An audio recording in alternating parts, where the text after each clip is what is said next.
Hi guys అందరూ ఎలాగున్నారు? ఇవాళ ఈ వీడియోలో వచ్చేసరికి మనకి డాక్టర్ ఎన్టీఆర్ యూనివర్సిటీ వాళ్ళు ఏంటంటే మనకి నీట్ యూజీ ఆయుష్ కోర్స్ సంబంధించి అఫీషియల్ నోటిఫికేషన్ అయితే మనకి రిలీజ్ చేశారండి. ఏపీ స్టేట్ కి సంబంధించి మనం ఇవాళ అఫీషియల్ నోటిఫికేషన్ దాంతో పాటు మనకి దానికి సంబంధించి అప్లికేషన్ డీటెయిల్స్ మొత్తం తెలుసుకోబోతున్నాం అనమాట. సో మీరు ఇదే విధంగా ఏపీ సెట్ బైపీసీ కౌన్సిలింగ్ సంబంధించి అప్డేట్స్ మీరు మిస్ అవ్వకూడదు అనుకున్నట్లయితే ఖచ్చితంగా ఛానల్ సబ్స్క్రైబ్ చేసుకోండి. దాంతో పాటు లైక్ చేయండి. వీడియోని మాత్రం లైక్ చేస్తే నాకు మరింత మోటివేషన్ అయితే వస్తుంది కాబట్టి అందరు లైక్ చేయండి. టాపిక్ అయితే వెళ్ళిపోదామండి. అయితే ఇక్కడ మనకి అడ్మిషన్స్ ట్యాబ్ లో అయితే మనకి ఈ అఫీషియల్ నోటిఫికేషన్ అయితే మనకి రిలీజ్ చేశారనమాట. సో ఇక్కడ మనకి క్లిక్ చేసినట్లయితే ఈ నోటిఫికేషన్ సంబంధించి మనకి పీడిఎఫ్ అయితే ఓపెన్ అయితే అయిందనమాట.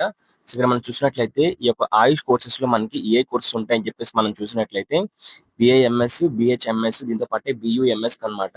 సో ఈ యొక్క 3 కోర్సులు అయితే ఉంటాయండి. సో వచ్చేసరికి ఏంటంటే చాలా మంది స్టూడెంట్స్ నీట్ ద్వారా ఎంబీబీఎస్ కి అయితే వెళ్తారనమాట. సో ఎంబీబీఎస్ లేని పక్షంలో సో మనకి ఏంటంటే బీడీఎస్ కి అయితే వెళ్తుంటారండి. సో బీడీఎస్ కూడా రాని పక్షంలో మనకి బిఏఎంఎస్, బిహెచ్ఎంఎస్, దాంతో పాటు ఈ బియుఎంఎస్ కోర్స్ ఉంటాయి కదా. సో వీటికి అయితే వెళ్తారనమాట. ఇవి నీట్ యూజీ ఆయుష్ కోర్స్ అని చెప్పేసి అంటారనమాట. ఇవి మనకి ఏపీ స్టేట్ కి సంబంధించి అయితే మాత్రం ఓపెన్ చేశారండి.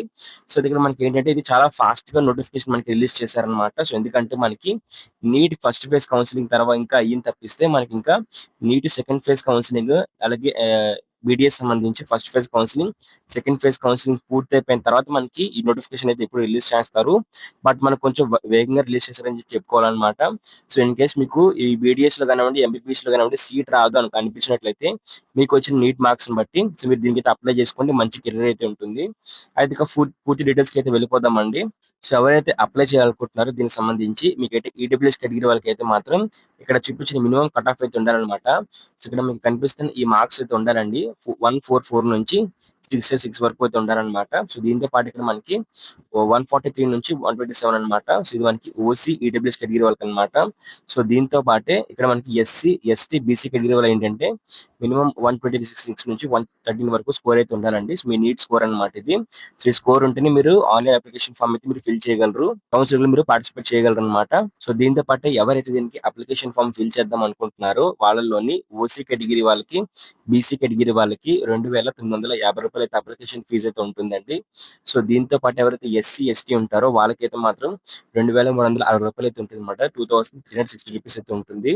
సో దీంతో పాటు ఎవరైతే అప్లికేషన్ ఫామ్ ఫిల్ చేద్దాం అనుకుంటున్నారో ఇవాళ మధ్యాహ్నం మనకి 3 PM నుంచి కూడా మనకి కౌన్సిలింగ్ స్టార్ట్ అవుతుంది అనమాట. ఆన్లైన్ లో మనకి రిజిస్ట్రేషన్ ఫామ్ అయితే ఓపెన్ చేస్తారు.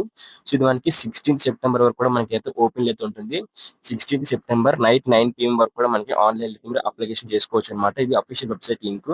సో దీంతో పాటు డైరెక్ట్ రిజిస్ట్రేషన్ ఫామ్ లింక్ కూడా మీకు డిస్క్రిప్షన్ ప్రొవైడ్ చేస్తాను.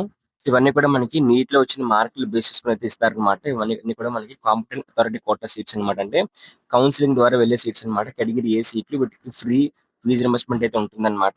సో దీంతో పాటు ఇక్కడ మనకి ఈ కౌన్సిలింగ్ లో మనకు ఉన్న కాలేజెస్ దీంతో పాటే వాటికి సంబంధించి ఫీజ్ స్ట్రక్చర్ అనమాట. ఇవన్నీ కూడా మనకి ప్రైవేట్ కాలేజెస్ అండి. ఇది ప్రైవేట్ కాలేజ్ సంబంధించి అయితే మనకి ఫీజ్ స్ట్రక్చర్ అనమాట. బట్ మనకి గవర్నమెంట్ కాలేజెస్ కి సెపరేట్ గా అయితే ఉంటుంది అనమాట. సెపరేట్ గా అయితే ఫీజ్ స్ట్రక్చర్ అయితే ఉంటుందండి. సెపరేట్ కాలేజెస్ కూడా ఉంటాయన్నమాట. సో మీకు మినిమం ఏజ్ వచ్చేసరికి 17 ఇయర్స్ ఉండాలి. దానికన్నా అది కూడా మనకి 31 డిసెంబర్ కల్లా కూడా మనకు 17 ఇయర్స్ కంప్లీట్ అయితే అయిపోయి ఉండాలన్నమాట. సో దాంతో పాటు మీకు ఏంటంటే దీనికి ఎలాంటి అప్పర్ ఏజ్ లిమిట్ లేదు. మీ 10th క్లాస్ మార్క్స్ బేస్ చేసుకుని అయితే మీకు ఏజ్ అయితే క్యాల్కులేట్ చేస్తారు. సో ఎవరి ఎడ్యుకేషన్ క్వాలిఫికేషన్ చూసినట్లయితే మనకి బిఏఎంఎస్ కోర్స్, ఆయుర్వేదిక్ కోర్స్ మనకి చేయాలనుకున్నట్లయితే మీరు ఇంటర్మీడియట్ లోని బైపీస్ చేసి ఉండాలన్నమాట. దాంతో పాటు మీకు నీట్ లోని ఇందాక చెప్పిన మినిమం కట్ పర్సెంటేజ్ అయితే రావాలన్నమాట. సో దీంతో పాటే మనకి హోమియోపతి ఎవరైతే చేద్దాం అనుకుంటున్నారో వాళ్ళు కూడా సేమ్ బీటెక్ సంబంధించి మనకి ఇంటర్ సంబంధించి బయోటెక్నాలజీ, బయాలజీ, ఫిజిక్స్, కెమిస్ట్రీ అనమాట. సింపుల్ గా మనకి బైపీసీ సరిపోతుంది. దీంతో పాటు నీట్ అయితే మనకి క్వాలిఫై అయ్యి ఉండాలన్నమాట. నీట్ మినిమం కట్ ఆఫ్ అయితే రీచ్ అవ్వాలన్నమాట ఇందాక చెప్పినట్టు. బట్ దాంతో పాటు మనకి యునానమీ మెడిసిన్ కి సంబంధించి అయితే మాత్రం మీకు ఒక 10th క్లాస్ సంబంధించి మీకు ఉర్దూ కానివ్వండి, అరబిక్ కానివ్వండి, మీ 10th క్లాస్ లో ఏదైనా పర్షియన్ లాంగ్వేజ్ అయితే ఉంటుంది కదా. సో పర్షియన్ లాంగ్వేజ్ మీ 10th క్లాస్ లో కానివ్వండి, మీ 12th క్లాస్ అంటే మీ ఇంటర్మీడియట్ లో కానీ ఉండాలన్నమాట.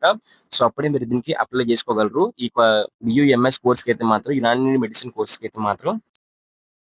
సో ఈ వీడియోలో మీకు కాలేజ్ కోసం చెప్పబోతున్నాను అనమాట. అదే శాస్త్ర గ్రూప్ ఆఫ్ ఇన్స్టిట్యూషన్స్. సో వీళ్ళ దగ్గర ఉన్న బ్రాంచ్ వచ్చేసరికి మనకి బి ఫార్మసీ, ఫార్మసీ, ఫిజియోథెరపీ, ఇంకా నర్సింగ్ సంబంధించి కోర్సెస్ అయితే అవైలబిలిటీ ఉన్నాయండి. సో అందులో బి ఫార్మసీకి సంబంధించి కూడా మేనేజ్మెంట్ సీట్స్ అయితే ఓపెన్ చేశారు. 75,000 అయితే ఉంటుంది మనకి.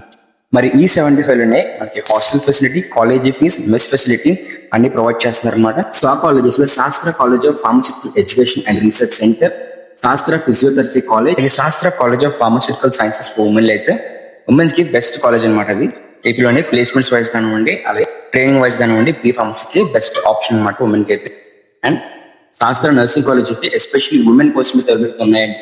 సో వీటన్నిటిలో కూడా మనకి మేనేజ్మెంట్ సెక్షన్ ఓపెన్ చేశారు అనమాట. ఇక్కడ మీకు ఎంసెట్ కోర్స్ కూడా చూపిస్తున్నారు. మీరు వెబ్ ఆప్షన్స్ పెడుతున్నప్పుడు ఖచ్చితంగా కూడా ఆ వెబ్ ఆప్షన్స్ వైపు కోర్స్ చూసి ఖచ్చితంగా వెబ్ ఆప్షన్స్ కూడా పెట్టండి, ట్రై చేయండి. సో ఇవి మనకి లిస్ట్ ఆఫ్ డాక్యుమెంట్స్ అండి. మనకి ఏ డాక్యుమెంట్స్ కావాలని చెప్పేసి మీకు నీట్ ర్యాంక్ కార్డ్ అనమాట. సో మీకు నీట్ ర్యాంక్ కార్డ్ అయితే కావాలి, 10th క్లాస్ మార్క్స్ ఏమో కావాలి, దీంతో పాటు ఇంటర్మీడియట్ మార్క్స్ ఏమో అనమాట. దాంట్లో మీకు గ్రేడ్స్ అయితే మెన్షన్ చేయకూడదు, క్లారిటీగా మార్క్స్ అయితే మెన్షన్ చేయాలన్నమాట. సో దీంతో పాటు మీ స్టడీ సర్టిఫికేట్స్ అండి, 6th నుంచి కూడా 10th వరకును.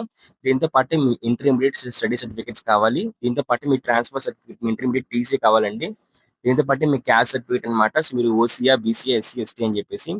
దీంతో పాటు మైనారిటీ సర్టిఫికేట్ అనమాట, ముస్లిమ్స్ కి మాత్రమే అయితే మైనారిటీ సర్టిఫికేట్ కావాలండి. సో దీంతో పాటు ఎవరైతే ఈడబ్ల్యూఎస్ కేటగిరీలో ఉంటారో వాళ్ళకి ఈడబ్ల్యూఎస్ సర్టిఫికేట్ కావాలి. ఈడబ్ల్యూఎస్ సర్టిఫికేట్ కూడా మనకి 1st ఏప్రిల్ కన్నా తర్వాత ఉండాలన్నమాట. ఏపీలో మనకి 1st ఏప్రిల్ 2025 కి సంబంధించి అంతకన్నా తర్వాత ఉండాలన్నమాట ఈడబ్ల్యూఎస్ సర్టిఫికేట్ అయితే మాత్రం. దీంతో పాటు ఇన్కమ్ సర్టిఫికేట్ కావాలండి, income certificate, white ration card కూడా కావాలన్నమాట. కొత్తగా రేషన్ కార్డులు వచ్చాయి కదా, రేషన్ కార్డ్ కావాలి.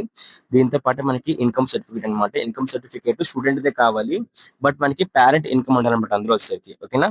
దీంతో పాటు మనకి పర్సన్ విత్ డిసేబుల్ క్యాండిడేట్స్ అయితే పీడబ్ల్యూ సర్టిఫికేట్ కావాలి, ఎన్సీసీ వాళ్ళకి అయితే ఎన్సీ సర్టిఫికేట్ కావాలి. సో దీంతో పాటు క్యాప్ వాళ్ళకి సంబంధించి క్యాప్ వాళ్ళ డాక్యుమెంట్స్ కావాలన్నమాట. సో దీంతో పాటు మీరు అన్రిజర్వ్డ్ కేటగిరీకి సంబంధించి అప్లికేషన్ చేసుకోవాలనుకున్నట్లయితే మీ పేరెంట్స్ కానీ మీది కానీ ఒక 10 years స్టడీ సర్టిఫికేట్స్ కావాలి. దీంతో పాటు ఒకవేళ 10 years రెసిడెన్స్ సర్టిఫికేట్ కావాలన్నమాట. సో దీంతో పాటు మనకి పేరెంట్స్ సంబంధించి ఎంప్లాయ్మెంట్ సర్టిఫికేట్ కావాలన్నమాట. సో ఎంప్లాయ్మెంట్ సర్టిఫికేట్ అయితే ఉండాలి. ఈ మూడిట్లో ఏదో ఒకటి ఉన్నట్లయితే మీరు అన్రిజర్వ్డ్ సీట్స్ కి అయితే మీరు పార్టిసిపేట్ చేయొచ్చు అనమాట. దీంతో పాటు అందరి ఆధార్ కార్డు అయితే కావాలన్నమాట. అంటే మీ ఆధార్ కార్డు అయితే కావాలి, కరెక్షన్స్ అన్ని ఏమి ఉండకూడదు, కరెక్ట్ గా ఉండాలన్నమాట 10th క్లాస్ డీటెయిల్స్ అన్ని కూడా. సో దీంతో పాటు ఎవరైనా సరే తెలంగాణ నుంచి ఏపీకి వచ్చి మైగ్రేట్ అయినట్లయితే వాళ్ళకి సంబంధించి మైగ్రేషన్ సర్టిఫికేట్ కావాలన్నమాట. సో దీంతో పాటు candidate latest passport size photo కూడా కావాలండి. పాస్పోర్ట్ సైజ్ ఫోటో కావాలన్నమాట. దాంట్లో నేమ్, డేట్ మెన్షన్ చేసి ఉండాలి. దాంతో పాటు మనకి సిగ్నేచర్ కావాలండి. సో మనకి ఫోటో ఇంకా సిగ్నేచర్ అయితే మాత్రం జేపీజీ ఆర్ జేపీఈజీ ఫార్మాట్ లో ఉండాలి. 100 KB లోపు అయితే ఉండాలన్నమాట. సో దీంతో పాటు మిగిలిన డాక్యుమెంట్స్ అన్ని కూడా మనకి పీడిఎఫ్ ఫార్మాట్ లోని 500 KB లోపు అయితే ఉండాలన్నమాట. సో ఎక్స్ట్రా డాక్యుమెంట్స్ ఉంటే మాత్రం ఇక్కడ మనకి ఎన్సీసీ కానివ్వండి, సెటిల్ డాక్యుమెంట్స్ అయితే మాత్రం మనకి సింగిల్ పీడిఎఫ్ ఉండాలన్నమాట. ప్రతిదీ కూడా ఇన్ కేస్ మనకి స్టడీ సర్టిఫికేట్ ఉంది, అది మనకి ఎక్కువ పేజెస్ ఉన్నట్లయితే అది సింగిల్ పీడిఎఫ్ లో మీరు మార్చి 500 KB లోపు అయితే ఉండేలా చూసుకోండి. సో మీరు దీనికి సంబంధించి అప్లికేషన్ ఫామ్ ఫిల్ చేద్దాం అనుకున్నట్లయితే మీరు ఎన్టీఆర్ యూనివర్సిటీకి అయితే రండి అనమాట. సో వన్స్ ఇక్కడికి వచ్చిన తర్వాత ఇక్కడ మనకి పైకి వెళ్ళినట్లయితే ఇక్కడ మనకి click here for admission counselling ఉంది కదా, దాన్ని క్లిక్ అయితే చేయండి. సో క్లిక్ చేస్తే మీకు పేజ్ అయితే ఈ విధంగా అయితే ఓపెన్ అయితే అవుతుంది అనమాట. ఇక్కడ మనకి ఇక్కడ చూసారు కదా ఆయుష్ కోర్స్ అని చెప్పి ప్రొవైడ్ చేస్తారు, click here for competent authority quota అని చెప్పేసి. సో ఇక్కడ క్లిక్ చేయండి, క్లిక్ చేస్తే మనకి ఓపెన్ అయితే అవుతుంది అనమాట. సో ఇది మనకి వన్స్ ఓపెన్ అయిన తర్వాత ఇక్కడ మనకి రిజిస్ట్రేషన్ సంబంధించి లింక్స్ అనేవి యాక్టివేట్ చేస్తారు. సో మీరు ఇక్కడ క్లిక్ చేయండి, క్లిక్ చేసి ఫస్ట్ రిజిస్ట్రేషన్ చేసుకోండి. సో రిజిస్ట్రేషన్ అనేది ఇంకా మొబైల్స్ లో అయితే ఓపెన్ అవ్వట్లేదు, మాక్సిమం సిస్టమ్స్ వాడండి.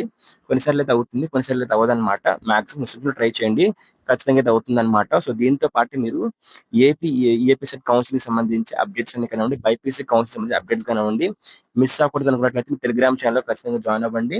దాంతో పాటు మన ఇన్స్టాగ్రామ్ ఛానల్ కూడా ఖచ్చితంగా సబ్స్క్రైబ్ చేసుకొని బెల్ క్లిక్ చేసి ఆల్ పెట్టుకోండి, ఓకేనా. దీంతో పాటు లైక్ చేయండి, లైక్ చేస్తే నాకు మరింత మోటివేషన్ వస్తుంది కాబట్టి అందరూ లైక్ చేసి పక్కనే కనిపిస్తున్న హైప్ అనే బటన్ క్లిక్ చేయండి, ఓకేనా. Thank you friends, bye.